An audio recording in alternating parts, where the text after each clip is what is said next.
자, 오늘 말씀은 그 종이 보면 뒷면에, 앞보 뒷면에 말씀이 있거든요. 서로 나눠서 한번 읽어볼게요. 제가 먼저 읽고 여러분 나중에 끝에 마지막 구절을 같이 읽어볼게요. 제가 먼저 읽겠습니다.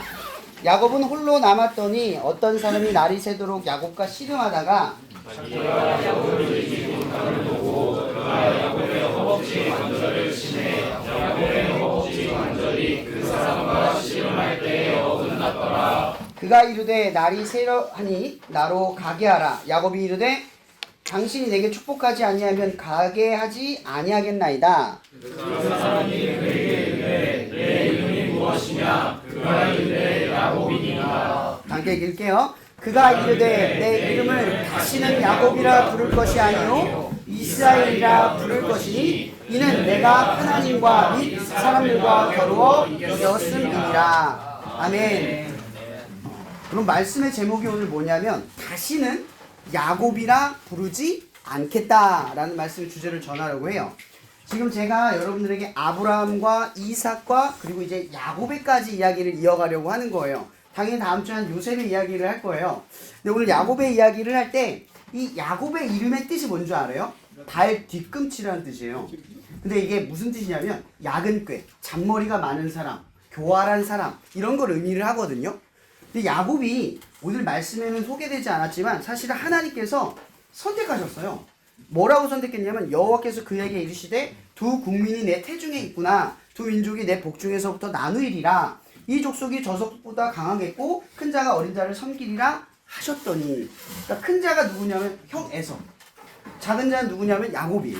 근데 하나님이 계획을 하고 선택을 하셨는데 어떻게 했냐면 이 형이 큰 이제 작은 동생 야곱을 섬기는 자가 될 것이다. 그러니까 보통은 동생이 형을 섬기잖아요. 거꾸로 하나님이 그렇게 할 것이다 하고 약속을 한 거예요. 자, 그럼 여러분들 이렇게 질문을 한번 해볼게요. 그러면 성경을 모르는 친구들의 기반으로 아는 사람은 당연히 아니까 야곱이 나중에 성장하면 야곱이 출중하겠어요? 에서가 출중하겠어요? 당연히 오늘 선택한 거 보면 당연히 야곱이죠. 근데 사실 야곱이 어떤 사람이냐면 내성적인 극심한 아이형이에요. 소심해요. 근데 머리는 잔꾀가 많아. 자기가 말하지 않고 두루두루 뭉실하게 사람들을 간교하게 이용할 줄 아는 사람이야. 얼마나 나쁜 사람이냐면 분명히 하나님이 선택했고 야곱은 하나님을 믿는 사람이긴 하거든요. 근데 중요한 건 하나님 믿는 사람들이 이렇게 생각하면 안 돼. 여러분 교회 다니면 다 착하죠? 아니죠? 네. 왜 우리가 그렇게 생각하지 않냐면 여러분 교회는 착한 거랑 연결지면 안 돼요.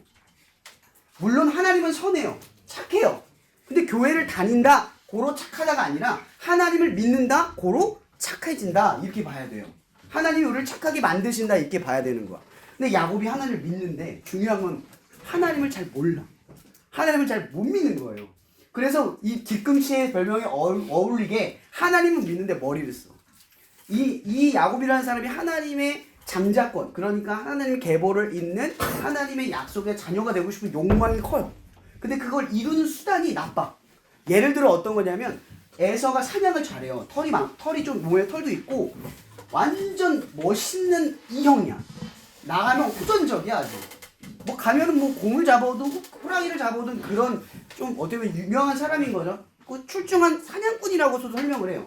에서가 나가서 사냥을 해왔는데 가끔은 사냥하다 못 잡을 때가 있잖아요. 그럼 배고픈 상태로 집에 오겠죠. 근데 야곱이 얼마나 야그냐면 그걸 가만히 지켜보다가 이 에서가 들어왔는데 배가 고파. 그걸 이용해요. 장자권 나한테 팔면 내가 밥 줄게. 아주 야갔죠. 이렇게 해서 장자권을 구두로 팔게 돼요. 근데 사실 말로 장자권을 넘긴다고 사는 건 아니잖아요. 근데 이게 뭘 의미하냐면 에서는 하나님의 계보, 믿음이 없는 거예요. 능력도 있고 힘은 있는데 하나님에 믿음은 없는 거예요. 그러니까 그게 중요하지 않은 거예요. 근데 야곱은 반대로 믿음은 있고 그걸 이루는 건 좋아. 근데 자기가 부족하니까 그 연약한 걸 뭘로 채워요? 교묘함으로 채우는 거예요. 여러분 하나님을 믿어도요. 잔머리를 써서 하나님 믿는 거. 여러분 하나님이 선택했잖아요. 분명히 야곱을 에서보다 큰 자로 만드시겠대요. 그럼 이 야곱이 하나님을 믿어서 하는 행동이에요? 아니면은 자기를 믿어서 자기 머리를 믿고 하는 행동이에요? 근데 야곱이 엄연히 말해 하나님 믿는 것 같은데 하나님 안 믿는 거야. 하나님이 날 선택했어. 근데 그 선택을 내가 이루어야 돼. 이런 생각을 하는 거야. 하나님이 여러분을 하나님의 자녀로 만드셨어요. 하나님의 백성으로 이끄신대요. 하나님 책임진대요. 여러분이 하나님의 백성 되는 게 아니야. 여러분이 하나님의 자녀로 애쓰는 게 아니야. 하나님이 하신대요. 야곱은 뭘 해야 되냐면 하나님을 믿으면 돼요. 나 그렇게 하실 거야. 나는 야곱 같은 인간이지만 하나님이 나를 바꿀 거야 라는 믿음을 가지고 하루하루 살아가면 돼요. 근데 야곱이 머리를 쓰는 거야. 어떤 일이 벌어지냐면 이런 야곱이 아까 극심한 I형이라 했잖아요. 형은 E형이야. 근데 아버지 이삭은 에서를 사랑하고 어머니는 내심한 소심한 누구요? I형인 야곱을 사랑을 하는 거야. 그러니까 서로 뜻이 갈려. 근데 장자권의 권한을 물려주는 건 누구한테 있어요? 아버지 이삭에게 있겠죠. 근데 이삭이 이제 갑자기 어느 순간 위기가 찾아오는데 형 이스마엘이 죽어요. 근데 갑자기 이삭이 눈도 머네? 그럼 여러분 같으면 무슨 생각이 들겠어? 내가 곧 죽겠구나 생각 들겠죠. 그래서 이삭이 사실은 죽지도 않는데 두려워서 갑자기 장자권을 승계하겠다고 에서를 찾아요. 근데 이야기를 또 누가 듣느냐? 리브가가 들어요. 리브가는 아까 태중에 복이 2명의 민족이 있다라고 말씀하신 하나님의 말씀 믿은 사람이야. 어머니. 그래서 이 야곱을 하나님의 자녀로 키우고 싶은 거예요. 당연히 장자권은 야곱에게 있다라고 믿은 거죠. 근데 이삭은 그걸 듣고도 더 출중하고 능력 있고 가능성 있는 에서를 선택을 한 거예요. 근데 여기서 문제가 생기는 거죠. 죽지도 않는 이삭이 갑자기 장자권을 주려고 에서한테 나한테 사냥을 해서 내가 좋아하는 별미를 만들어 오면 나도 장자권 줄게.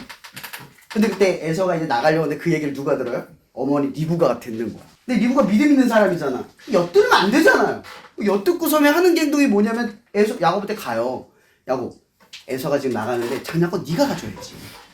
그러니까 네가 에서인 척하고 옷 입고 향수 뿌리고 가가지고 에서인 척해서 축복 네가 받아버려. 여러분 이거 리브가가 나빠요? 야곱이 나빠요? 둘 다 나쁜 거예요. 왠 줄 아세요? 야곱이 리브가 말 들었잖아. 그럼 내가 도둑질하자고 옆에서 부추기면 같이 도둑질하면 같이 도둑놈 되는 거 아니에요? 얘만 도둑놈 되고 난 도둑놈 시켰으니까 잘못 없어 이러나요? 안 그러죠? 야곱이 같이 도둑질을 한 거예요. 그럼 둘 다 나쁜 놈 된 거죠. 지금 벌써 방법이 어때요? 하나님의 뜻을 이루는 방법이 어때요? 나쁘죠? 이거 하나님의 뜻이 아닌 거예요. 여러분 이 야곱이 이렇게 행동하지 않아도 하나님이 이루실 거란 말이에요. 근데 이삭이 이 당시 나이가 130 정도 됐어요. 근데 나중에 이삭이 몇 살에 죽는지 아세요? 150세를 넘어서 죽어요. 이 얘기는 뭐냐면 지금 안 죽는데 괜히 사람들이 두려워해서 하나님이 이루실 것들을 앞서서 나쁜 행동들을 해서 이 상황을 벌어지게 만들고 있다라는 거죠. 하나님은 약속대로 하실 거예요. 야곱을 첫 번째 민족으로 만들 거란 말이에요. 하나님의 백성으로 만들 거란 말이에요. 근데 지금 계속 이런 상황이 벌어지고 나니까 더 상황이 어때요? 꼬이기 시작해요. 하나님은 이루시려고 하는데 사람들은 하나님이 이루실 걸 자기가 나서서 나쁜 행동, 수단과 방법을 가리지 않고 뭐예요? 목적을 이루려고 하는 거예요. 이 일이 어긋나요. 그러면 하나님의 뜻이 뭘까요? 목적을 이루는 게 아니야. 그 뜻을 이룰 때 하나님의 뜻을 따르는 거야. 하나님이 원하지 않는 행동을 하지 않는 거예요. 그러니까 리브가와 야곱은 하나님이 원하지 않는 행동을 함으로써 더 돌아가게 된 거죠. 근데 보세요. 그럼 야곱 망한 거예요? 망한 거 맞죠? 망했잖아요. 잘못했잖아요. 하나님의 뜻대로 행동 안 했어요. 그럼 하나님 포기해야 되는 게 정상이죠. 하나님이 얘 안 되겠구나 내려놓으면 그 말이죠. 근데 하나님 선택했다 했죠. 선택했다 했죠. 책임지세요. 이게 하나님의 은혜야. 우리가 아무리 잘못하고 하나님 뜻대로 하지 않고 하나님께 죄를 져도 하나님 여러분 포기 안 해요.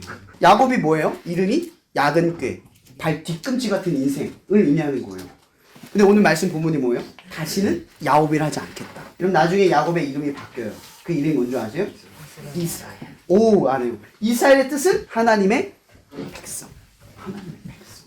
야곱은 발 뒤꿈치만도 못한 인생이었어요. 근데 하나님이 야곱에게 약속을 하는 거예요. 나는 다시는 내가 하나님 먼저 얘기하는 거예요. 나 다시는 옛날에 야근깨 쓰고 죄 많고 하나님을 떠났고 불순종했고 하나님의 뜻을 앞섰던 야곱을 기억하지 않을 거야. 난 이제 누구를 기억해? 넌 이스라엘로 생각할 거야. 먼저 생각하는 거야. 여러분들이 꿈을 이루기 전에 그 꿈을 이루기 전에 여러분의 모습이 아니라 꿈을 이룬 후를 그냥 부르는 거야. 이미 이루어진 것처럼. 이 믿음이라는 게 뭔지 아세요? 바로 이거야. 나는 내가 볼 때는 아직 안 이루어졌어. 근데 이루어진 것으로 보는 거예요. 그게 믿음이라는 거죠. 오늘 하나님께서 먼저 우리를 향해서 뭘 보여줘요? 믿음을 보여줘요.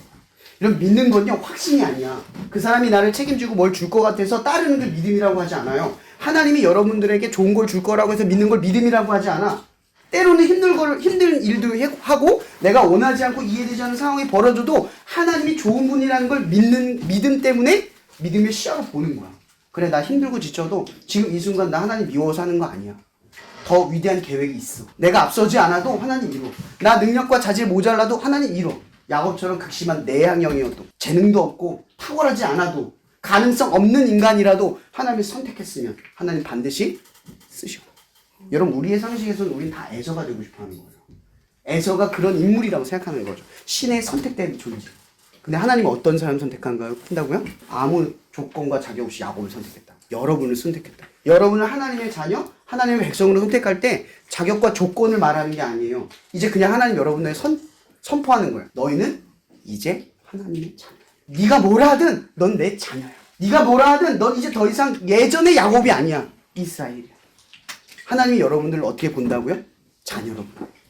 여러분과 상관없이 죄를 짓든 믿음이 없든 하나님과 멀어지든 하나님 모르든 비방하고 비난하든 하나님은 여러분 절대 안 버린다는 거죠. 네, 이 야곱이 하나님을 베델에서 만나요. 근데 그 베델에서 창세기 28장 이런 말씀을 해요. 꼭 이 말씀 힘들 때 기억했으면 좋겠어요. 내가 너와 함께 있어 네가 어디로 가든지 너를 지키며 너를 이끌어 이 땅으로 돌아오게 할지라. 내가 허락한 것을 다 이루기까지 절대로 너를 떠나지 않을 것이다. 이게 뭔지 아세요? 하나님 약속한 거. 여러분과 상관없이 하나님은 여러분을 지키고 이끌고 완성할 때까지 계속 하실 거예요. 내가 무너진다고 그 순간 무너진 거 아니에요. 내가 지금 죄를 졌다고 하나님과 그 순간 끊어진 거 아니에요. 왜냐면 하나님 안 포기하거든요. 하나님이 또 이런 말씀을 해요. 고린도후서 5장 7절 17절에 이런 말을 합니다. 그런즉 누구든지 그리스도 안에 있으면 새로운 피조물이라. 이전 것은 다 지나갔으니 보라 이제 넌 새 것이 됐다. 새 거예요. 예전에 여러분이 아니에요. 친한 친구들은 보통 뭘 부르죠? 이름 불러요? 별명 부르죠. 그게 뭘 의미하죠? 전혀 다른 관계라는 뜻이에요. 특별한 관계를 상징하는 거예요. 그러니까 하나님이 야곱이라는 이름이 있는데도 불구하고 뭐라 불러요? 이스라엘. 넌 나한테 특별해. 넌 나한테 특별해. 하나님의 자녀 한 명 한 명. 그러니까 지금 이 친구가 특별한데 이 친구는 특별하지 않냐? 그게 아니에요. 그럼 하나님이 에서를 선택하고 야곱을 선택했죠. 근데 에서는 작게 하고 야곱은 크게 했죠. 근데 그건 세상의 크기를 의미하는 거예요. 진짜 큰 건 뭔지 알아요? 야곱의 계보에 누가 들어있어요? 예수님이 들어있어요. 여기서 큰 자는 뭐예요? 더 큰 권세와 영광과 힘을 준다는 뜻이 아니에요. 하나님의 계보를 잇는 큰 자로 세우겠다. 여러분들이 하나님을 위해서 살아가는 일이 커야 한다고 생각할 필요 없어요. 작은 일로도 상관없어요. 왜냐면 하나님은 여러분의 크기와 상관없이 이루시는 일이에요. 우리에게 정작 중요한 건 딱 하나예요. 여러분 광야 여정에서 가나안 땅에 들어갔을 때 가나안 땅의 40년의 생활 속에서 60만 명이 쫓아갔거든요. 통합한 200만 명이 쫓아갔어요. 근데 광야에서 다 죽고 딱 2명이 들어갔거든요. 그 2명이 누군지 아세요? 갈렙과 여호수아. 근데 그 두 사람이 뭘 했냐? 약속의 땅에서 믿음으로 먼저 보고 먼저 생각했어요. 이곳은 하나님의 땅이니 그들이 우리보다 체격이 크고 철병결을 거두어도 하나님이 주신다 했으니 이건 우리 거야. 여러분들도 이루려고 하는 것 혹은 이루지 못한 것들, 여러분 삶에 어려운 것들이 있을 때 하나님 이미 이루어 놓으셨다라는 믿음을 가졌으면 좋겠어요. 하나님은 확실히 이루실 거예요. 비록 그 과정이 실패와 성공으로 있을지라도 기억하세요. 그건 다 목적을 이루는 과정에 불과해요. 그러니까 과정에 무너지지 마세요. 성공했다고 자만하지 마세요. 잘 된다고 나 자랑하지 마세요. 못한다고 낙심하지 마세요. 나에게 실망하지 마세요. 하나님은 반드시 이룰 것이기 때문에 성공하든 실패하든 이루실 것이기 때문에 여러분들은 이제 예전의 여러분이 아니라 하나님의 자녀라는 사실을 믿음으로 믿고 살아가길 바라요. 그리고 힘들고 지칠 때 그 과정 속에서 어려울 때 지난번에 얘기했던 것처럼 기도하길 바랍니다. 하나님 이루실 건데 제가 믿음이 없어요. 하나님 지금 나 이루실 거 확실한데 나 지금 이 낙심하며 무너지고 있어요. 하나님 이루실 걸 믿고 포기하지 않게 도와주세요. 기도하는 여러분이 되기를 축복합니다. 기도하고 마실게요. 사해주님 감사합니다. 오늘도 이렇게 많은 친구들을 보내주셔서 오늘 이 야곱의 이야기를 들으면서 우리 친구들에게 너희는 더 이상 야곱이 아니다. 나는 이제 너희를 이스라엘로 부를 것이다. 과거의 내가 아닌 더 나아진 하나님이 택한 그 자녀로 나를 선택하고 부르신 것을 우리 친구들이 믿고 살아갈 수 있게 도와주세요. 혹여나 살아가는 여정 속에서 과정의 실패와 어려움, 성공 이런 것들이 있어도 반드시 이루시는 하나님의 약속을 바라보며 그 가운데 자만하거나 넘어지지 않도록 늘 믿음으로 기도하며 하나님께 도움을 구하는 당신의 당연한 자녀들이 될 수 있게 인도하여 주시옵소서. 모든 것에 감사하며 살아계신 예수님의 이름으로 기도합니다. 아멘. 자, 우리 사진 한 장.